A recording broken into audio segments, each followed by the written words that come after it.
The biggest danger came to us when we traveled to India and we shut down 3 tech call center and local mafia put bounty on our heads, right? Because we came and we interrupt the business that been making billions for decades.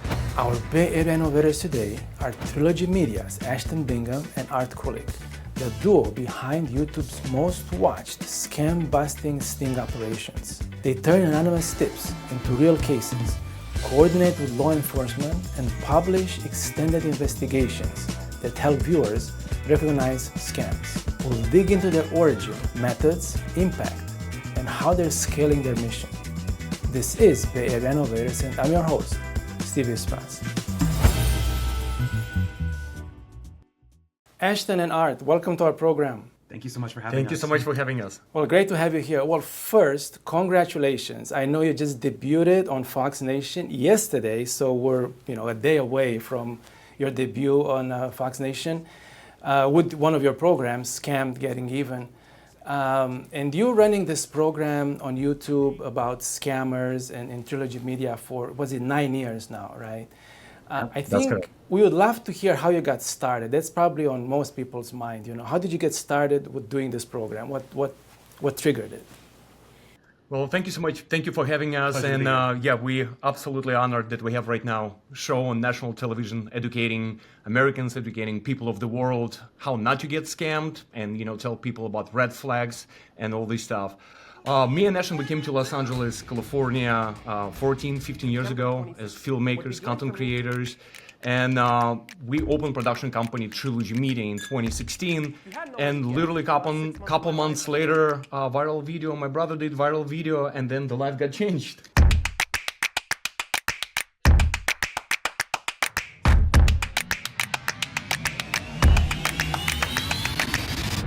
Here we go, refreshing.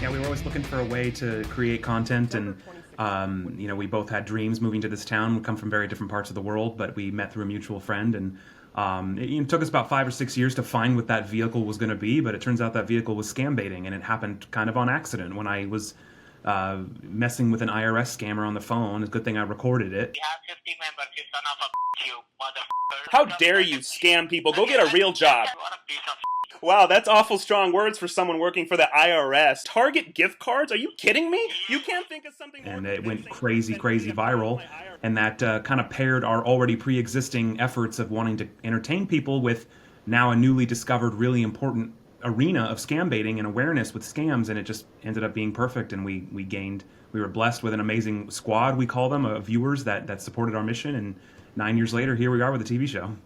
So your original intent was not necessarily busting scammers. It just happened that way? Correct. That's yes. correct. We both moved to LA around 2010-ish. But yeah, scam baiting was never really on the table until about 2016. And we didn't even start getting into in-person confrontations until 2020.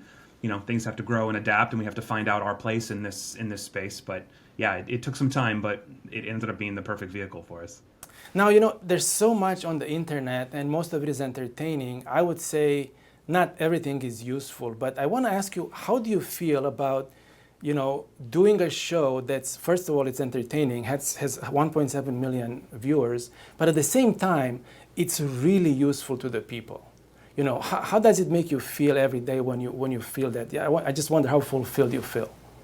It's definitely, again, when we, by accident, discover this pandemic, cyber pandemic that's happening online, the more we start exposing the methods of scammers, a lot of the different types of scams based on different regions, different countries, and we see how nobody's doing about it, nobody's talking about it.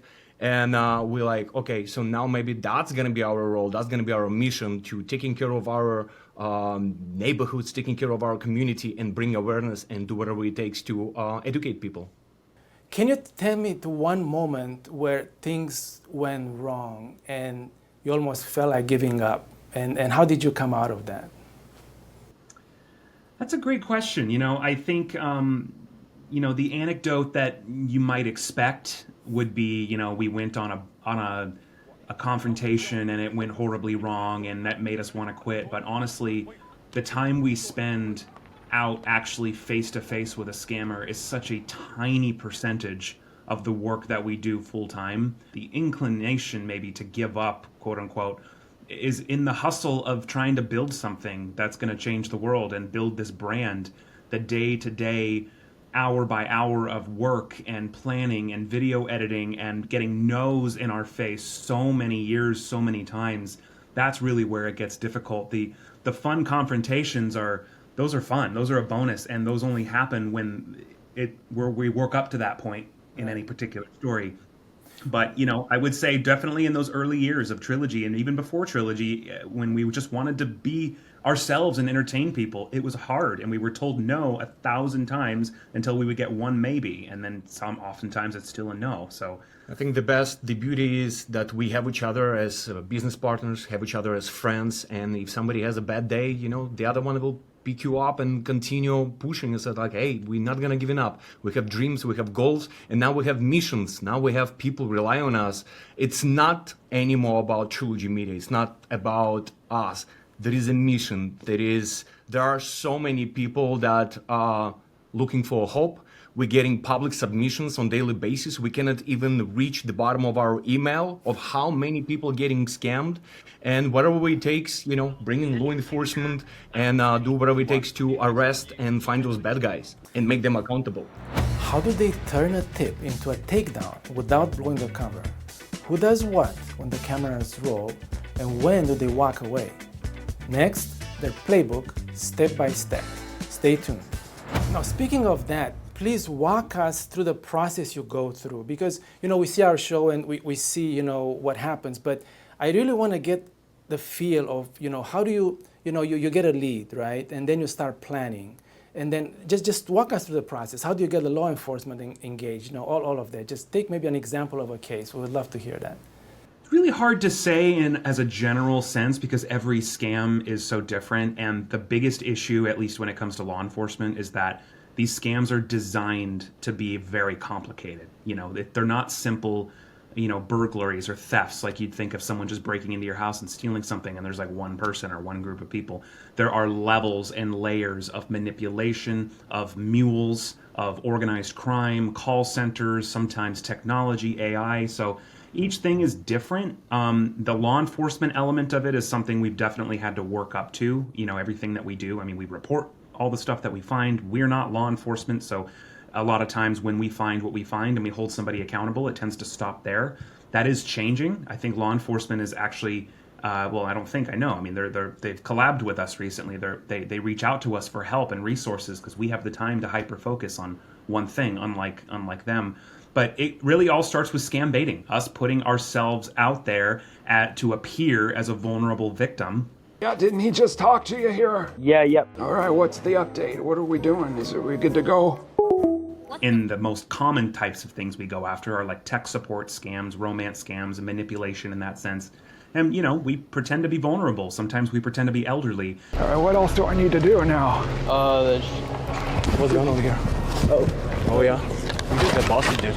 I got what? What do you mean you don't know? I just get told to pick up. That's all. By who? We literally just let the scammers scam us without taking the money, of course, but we let them lead us down their path step by step of what they want us to do, what they want us to say. And it allows us to not only document the entire thing and identify the red flags along the way, but also with some social engineering and experience, we can get them to make little mistakes. And we get them to reveal things about themselves, sometimes reveal exactly who they are, or reveal an address, or reveal something that we can hook onto and actually go boots on the ground and investigate. And if law enforcement wants to be involved, our door is always open. But at the end of the day, it's about holding them accountable, raising awareness, and teaching people how they work so that less people fall for it. Does their work actually stop losses? Which case changed their life? And what do skeptics say? Next, results and real-world impact. Don't go anywhere. What would you say is the percentage of cases where you actually just expose the case versus you have law enforcement and they get arrested and they get tried or whatever? You have to remember that everything when it comes to law enforcement, Interpol it takes time, right? For example, we just did the show, Scam Getting Even, and we have several arrests. We wrote a history that never been written before. The show never been made before, right? We got not only lucky, but it took us so many years that law enforcement start trusting you. Learning that scam baiting is enough to prosecute and get all the signatures, like all the bureaucracy, like paperwork. Yeah. We, not law enforcement, we can knock on doors and ask questions as an independent journalist. But we got to the point that finally all the agencies got together, from FBI to Homeland Security to local sheriff department, and we all worked together to save elderly people not to get scammed. I'll also add too, like you said, the timelines between our work, we'll focus on a story for sometimes a few weeks, could be a few months. It's very different than how law enforcement works, and a perfect example of that is that federal indictment that you had alluded to before we started rolling, the $65 million crime ring. Multiple scammers arrested. A lot of them had to do with videos that we had made back in 2020.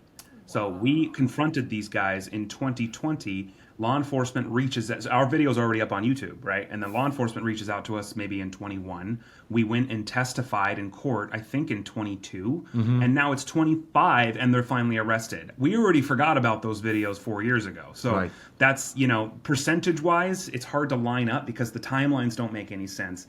Some crimes are easier than others. We don't just do scammers. We go after, child predators and various things where it's a little bit more direct and easy to report and get instant action. But when it comes to these overseas scams, the timelines for action are years. And our timeline for videos can't be years, or we can't afford, but it's a business. We can't afford to operate. So, we take what we can get. Let me ask you this. Are you at any time worried or scared that some of these, you're dealing with international criminals, with network, with cartels or whatever, right? Are you worried that they may come after you if you're bothering their business too much? We definitely, there is always that, brotherhood bonding. We're looking like we have each other back. That's number one. Number two, we don't go after cartel, right? There is no drugs involved. The things that we're doing, we go either, if somebody want to hurt kids or elderly people, that's the one that we go after. And usually they covered, right? They prey on somebody who is weaker or younger.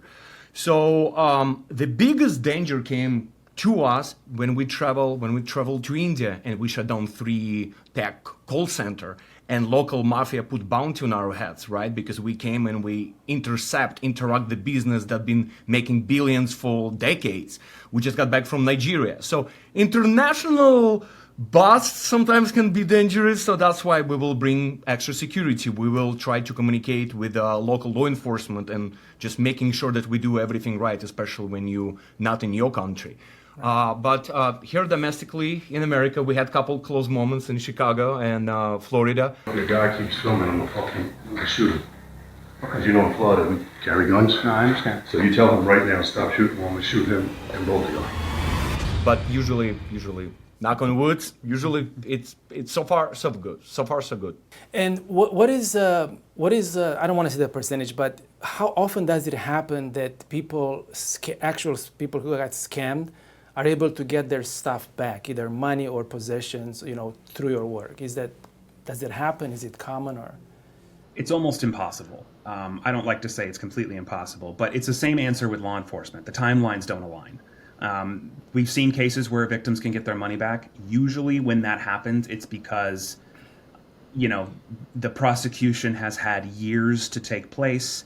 They've already seized assets, depending on the scale of the scam. If they had bought cars or houses or whatever, they can seize those assets. Sometimes they can then retroactively go back and disperse that among the victims. But once it's at that point, it is 1,000% out of our hands. Like, our work is long gone and long done, and we've likely already forgotten about it by then. There are also these certain cases where we, as our company, have been able to utilize our audience to help support certain people in need. It's a difficult landscape to navigate, but a couple times we've been able to make some victims whole again, just by kind of as a thank you for them to be so brave to tell the story in the first place. So that's kind of a different angle that happens sometimes when we feel like it's warranted. But yeah, it's almost impossible, and that's why awareness is so important, because the best way to fight a scam is to prevent it from happening in the first place. Sometimes it doesn't take a badge to do the work. Anyone can be a sleuth if you think about it. And some of the most creative are right here. When it's time to go, I'm giving the sign. Then we're gonna just approach with cameras and see. In late August 2025, federal prosecutors announced 25 arrests tied to a $65 million fraud ring targeting U.S. seniors. Reports, including from our sister media NTD, note agents executed over a dozen search warrants, recovered $4.2 million in luxury assets, and credited YouTube scam baiters, including Trilogy Media, with key evidence. The Department of Justice says this video helped them find him and 27 others, all part of what they say is a $65 million multinational fraud ring targeting seniors. The network was described as run by a Chinese organized crime syndicate working with India-based call centers. I will ask them about what they know and what evidence they have from this case. So we briefly alluded about the case, I think it was just last month, right? The 25 arrests, $65 million ring. Apparently it was a Chinese network that was working with the Indian network and they were working together. Right. Tell us a bit more about that. You just mentioned that it took years for this to trickle down. But how did you get involved with that and what were some of the details there? It's one of those things, again, when we get this relationship built with law enforcement and they can tell us a little bit what's happening inside. And what they said that especially 2020, 2022, when COVID happened, a lot of mafia, they start losing money, right? Whatever the legal stuff they're doing. So scam, they took something that they was not doing it before. So the moral of the story is that tech support, right, like getting out of India, and Indian mafia made a deal with Chinese mafia. And here in California, in Bay Area, there is a big Chinese community. So mafia made a deal that, okay, so we have victims here in the United States, they're getting scammed, money has to get moved, right, to internationally. Somebody has to send a cash mule to pick up this stolen money. And that's why a lot of time when we go on a bus, you will see Chinese cash mule, and that will work for Chinese mafia. So it's that's how we learn. Scams come in waves, and right. The way that they operate come in cycles. That was at a time when we were first investigating that particular scam, which is kind of called the refund scam, but it's basically a tech support scam based out of India. But when we started going after it and confronting the cash mules, we confronted one. It was a person of Chinese descent staying at an Airbnb in California. Wait. Why are you doing this? Stop using this guy. Stop using students who need money. Why he's speaking your language? His name is not right? We did another one. It was a person of Chinese descent staying at an Airbnb in California. We did that like 3 or 4 more times, and it was the exact same situation where a Chinese person was staying at an Airbnb expecting a box of cash from a victim shipped to California. It was kind of interesting. It's a pattern, but we can't really do much else with it until we got reached out to from law enforcement. That time it was Homeland Security, and they said, hey, those videos you just put up, let's talk. And if you're willing, we'd love to see the unblurred footage, the raw footage. And of course, we always supply that when asked by law enforcement. And it turns out it overlapped with something they were already looking into. And then our videos of confronting those very guys went into this massive indictment that, yeah, it took 5 years, which sucks, but at least it happened. And turns out, as we learned, that Indian call centers were recruiting Chinese mafia, in this case a lot in California, to be the pickup people here in the States to facilitate the money transfer. So, again, scams will change their methods and go up and down and go in circles, but, when you can uncover patterns, a lot of times it can lead you to the main bad guy. That's amazing. That's so disturbing in so many ways when you see especially elderly people being taken advantage of in this way. Now, when you work with law enforcement, I know many times the issue, and we've dealt with this, there's the issue of jurisdiction. Say, well, this is local police, it's whatever. Do you have to deal with Interpol or how do you get jurisdiction if you go to India or other countries, right? It's a nightmare, and that's why getting law enforcement involved with this fraud is extremely difficult. We report things until we're blue in the face, but at the end of the day, we can't control who's going to take it or who's going to do what. and the question remains the same every single time. You want to report a scam, the first question is who's the victim, right? Now, if we're scam baiting, technically we're the victim, even though there was no real money that transferred hands. You know, in the case of taking a real victim and trying to look into what's already happened, international law enforcement will say, well, your victim's in America, I can't really do anything. American law enforcement will say, well, the criminal's in India, so I can't really do anything. So just like you said, jurisdiction, bureaucracy, lack of motivation, lack of knowledge, because a lot of people think these scams are really cut and dry and only stupid people fall for them, but it's just not the case. So I think the tides are changing. We just did our first collaboration with feds and local police for this TV show. Sorry, we're in New York City, loud honking, great timing. We just did our first collaboration in Arkansas with federal agents and local police, and they're actually taking action, arresting scammers on the spot, exclusively from scam baits, which is a massive accomplishment, and you'll see that in this show. So it's moving in the right direction, but it has not been easy. And also, to be honest with you, it's one of those things like when you work with somebody and you see results, you stick with the same people, with the same law enforcement. And then when we start putting our videos on the internet, we start getting a lot of emails from different states, from different cities. And sheriffs, law enforcement start inviting us to their jurisdiction. Like, guys, you cannot arrest cash mules in California. Come to Texas. We're gonna help you in Houston. Come to this place. Come to this place. And then you start working with people who actually can do things, can do arrests, can make a difference, and you stick with the same people over and over again. Now, you did mention that you're not dealing with cartels in that sense. You're not so worried about that, but you're still, sometimes you're facing the scammers directly, right? Mm-hmm. So I want to ask you about that. I mean, Art, you're kind of a pretty strong guy, you know, I think maybe that helps, but are you worried when you deal with them? I mean, when you're close to them or you have to confront them, you know, how do you deal with it? I mean, you're not a police officer, right? Right. I don't know. I'm just, again, I used to be an athlete. I've always been in shape and continue staying in shape. So for me, it's like one of those things that we have to protect each other. Doesn't matter how big you are, how small you are. You have to protect people that you love. And that's our team. It's our family.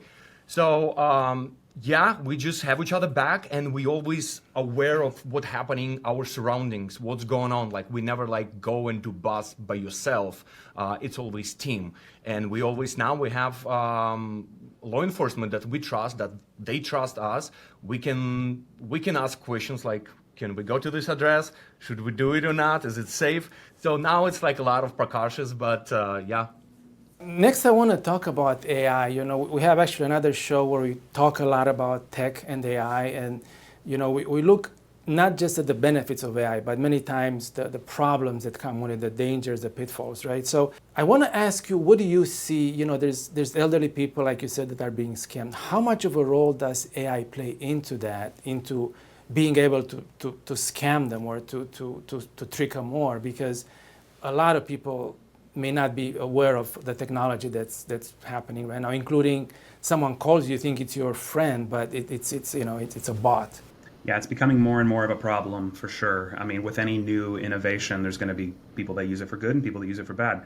AI is not going anywhere anytime soon, seemingly, and it's being used more and more every day for scammers, and it's making it easier for the average person with maybe potentially limited resources to create things, and it can be used for nefarious reasons. But yeah, it's going to get harder and harder to spot, especially when you're dealing with older people that aren't fully aware of the capabilities of it. You know, creating deepfakes, live video chat abilities, voice cloning, AI, even just basic email exchanges where you used to be able to rely on potentially broken English to spot something might not be legit, whereas now they have bots that'll write that stuff for them. So yeah, it's definitely changing the methods, it's changing the severity, and the easiness, the barrier of entry for a scammer is becoming lighter and lighter. So it's not going anywhere anytime soon, and that's why even more than ever, you need to be emphasized to people that just because someone claims they're calling or emailing from this one place doesn't mean that's true. Anyone that reaches out to you unsolicited asking you or telling you information, you can't just take it at face value. Even if your phone says that the phone number is from that place, call spoofing is very easy. Yes. So you have to verify, you have to have passwords with your loved ones. You have to do your own independent research and never be pressured into anything, no matter what it is. If it's a call from your bank, quote unquote, hang up the phone and call the number on the back of your credit card and ask them if there's a problem. You just have to be able to think, not be pressured, not rush into anything, make any rash decisions, and stay aware of what the new trends are. And I know one of your rules that's very basic is that if it sounds too good to be true, then it probably isn't true. So that's very true. Yes, very true. Yes.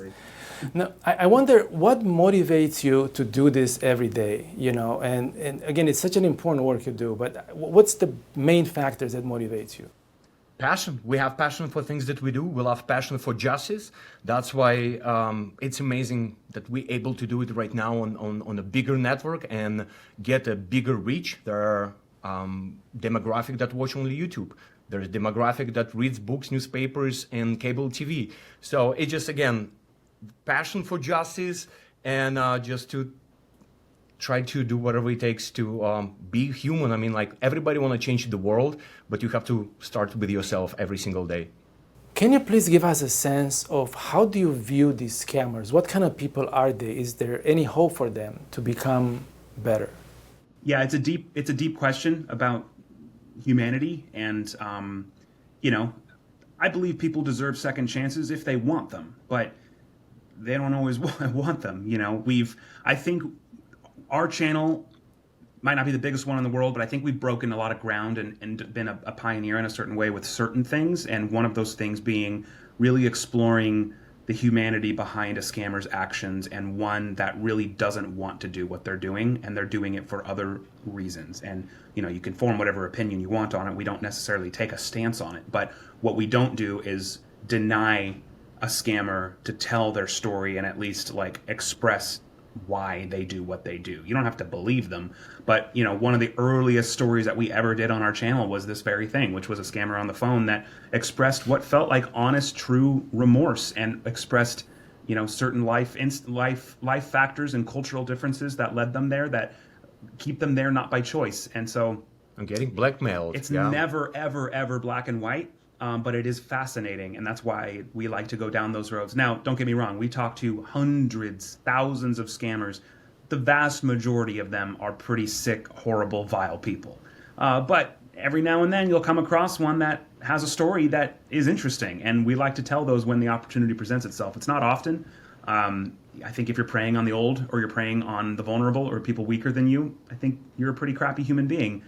So, but we never really say no to an opportunity to tell a story, even if it might not end in the perfect picture Disney way that you might want it to, One question I have for you is, we look at these predators or these criminals or scammers, whatever they are, right? And for most people, they're afraid of them. They feel like, if I even come close to someone like that, I'll be scared, and they may kill me. They may do something bad to me.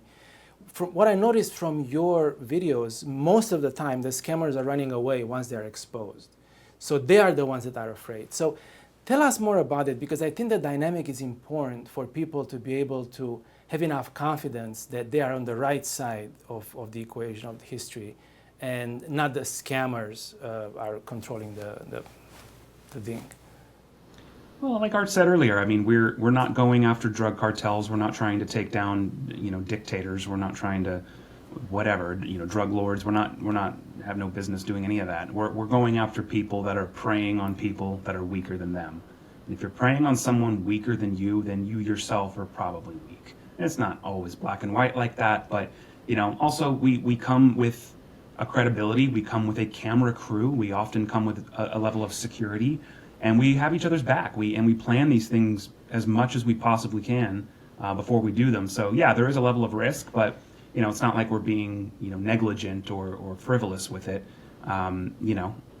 We just love to ask questions. That's all we're there. We're not there to pose a physical threat. We're not there to try to scare them. We're just there to try to hold them accountable. And if there's questions to be answered and they want to talk, then we'll have our ear open. But if they're going to try to defend it, we're going to tell them something else, so I don't know, we take each one by one, and we've learned a lot, and we're going to continue to learn a lot, but it's We just have decided to not operate from that level of fear or that level of, apprehension just because they're doing a bad thing. Yes. Why do you think scamming is skyrocketing, or at least increasing? Is it that law enforcement is not doing enough, or just people's morality is going down? What would you say?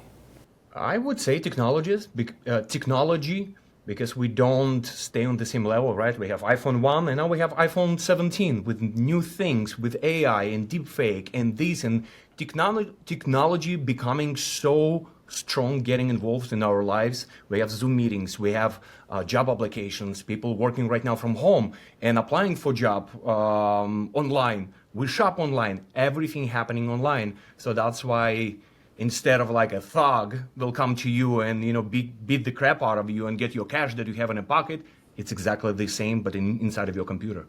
So technology is definitely helping, but it's still the people making the decision to do the wrong thing. So yeah, I think the barrier of entry being easier now is a big part of it. It might bring out ones that might not necessarily have done it before if it took more work or took more risk, but it's so easy to be untraceable now that it might invite new opportunity, quote unquote, for ones that want to do wrong to others. It's easy. It's also, scammers thrive when there's any kind of worldly or political upset. And there's been a lot of that in the last 10, 20 years, most recently specifically. So, people are going to flourish with whatever they want to do, whether it's good or bad. And anytime that there's panic or widespread fear or widespread uncertainty, causes people to do some pretty crazy things. And so it's unfortunate, but it's the world we live in. Probably the most crucial and useful part of this interview is how can you protect yourself against scams? What are the actual things you can do? Let's see what they have to say. Please tell us again some of the red flags that people should be aware of. Also, people feel hopeless. They feel like, again, elderly people, they get phone calls. We had it in the office here. Someone was on the phone and they asked me for my credit card because someone was telling them that there's something that needs my credit card for otherwise something is going to explode or something. So that happens, often. What is your message to those people that feel hopeless or feel that, it's hard to detect these things, or you're just beyond them because technology is so advanced? I think Ashton already said that if somebody is pressuring you to do something, to make a rational decision on the spot, you need to pay taxes right now, you need to go to Target right now, you need to get the gift card, scratch it, give me the numbers, and your tax is going to get paid. Always calm down, take a break, hang up the phone, and talk. Talk to people who live, roommates, friends, families, and don't make rational decisions. And also, if you irrational, would like to make irrational decisions. And when you get your emails and Venmo, PayPal, Amazon told you that you got overcharged, overshopped, there is always a number on the bottom. Don't call the number. Don't click on links that you don't know. Always do your own research. If something happened, like with your credit card, take the credit card, flip it over, and call the number. You call the number. You go on official Amazon.com website and talk to representative. Just don't trust anybody. Anything that's coming into your bubble, without you asking for it, yes. You need to vet. You need to vet it before you just assume that it's a real thing. Whether they're calling you or texting you, reaching out to you, walking up to you on the street, asking you to do this, that, just protect your bubble and vet it before you do anything or give them anything or even talk to them. It's okay to take a minute and ask a question, talk to a loved one, whatever it might be. Just don't let anyone influence you or make you feel like you need to act just because they came into your bubble and said that you need to act, That reminds me of a rule I used to have. I used to travel a lot when I was out of college to many different countries, some not very safe countries. And I always had the rule, if someone comes to me to give me a ride, I would say no. I would be the one looking for a taxi or a ride myself and ask them, hey, can I get a ride from you? And always deny the one that wants to give me a ride. Good practice. Yeah. Well, guys, thank you so much. Really appreciate your time. It's been amazing. The work you're doing is amazing. It actually helps people in a real way. Any final thoughts? Anything that you want to share with our audience? Be diligent, raise awareness, keep people informed, especially your elders, and subscribe to Trilogy Media and watch Scammed Getting Even on Fox Nation. It's going to be a wild ride. Speaking of that, how can one watch you? What are the ways to watch you on Fox Nation? Well, the Fox Nation has the brand new show, Scammed, Getting Even. So Fox Nation's the only place you're going to see that right now. It'll be available internationally at a future date. But yeah, Fox Nation, it's viewable there. You'll see promos for it if you're in the States, all over the place. As for Trilogy, we're mainly based on YouTube. We put all of our videos there. We also have our own platform called Trilogy Plus, where we can post a little more risky stuff that YouTube doesn't allow, maybe. So Unblurred, uncensored, extended versions. So yes. that's where you'll find the hub of all of our stuff. And then, all the normal socials, Facebook, TikTok, Instagram, at Trilogy Media Inc. We post there almost every day. So Thanks again for amazing work. Best of luck to you, and hope to hear from you soon. thank you so much. Thank you. How much in total did he get from you? $53,000. I tried to tell her this isn't real. Over $500,000. There's a life-ruining amount of money. Yeah. Scams that we come across tear people apart. He knows my home address, my phone number. What we do is get into direct communication with a scammer. Whoa. Baiting scammers into a trap. Click the link. Will unearth an entire network of deception. And confront those responsible. We're looking for Jeffrey. Jeffrey? This scammer Clicked it 5 times. I'm waiting. Hurry up. This is where she's supposed to wire $20,000. Oh, wow. We might need to go to Czech Republic. I'm coming too. Can we go? You need to stop at the freaking cologne store? Yeah. Are you ready to see who you've been talking to? Let's go. Get on your face! What's better than a little slice of revenge? Scammed, Getting Even, streaming October 22nd on Fox Nation. Sign up at foxnation.com. Thank you for watching another episode of Bay Area Innovators. If you enjoyed this episode and you know someone who should be on our show, please send us an email at sfbay@epochtimes.com. We would love to hear from you. Thank you, and see you next week.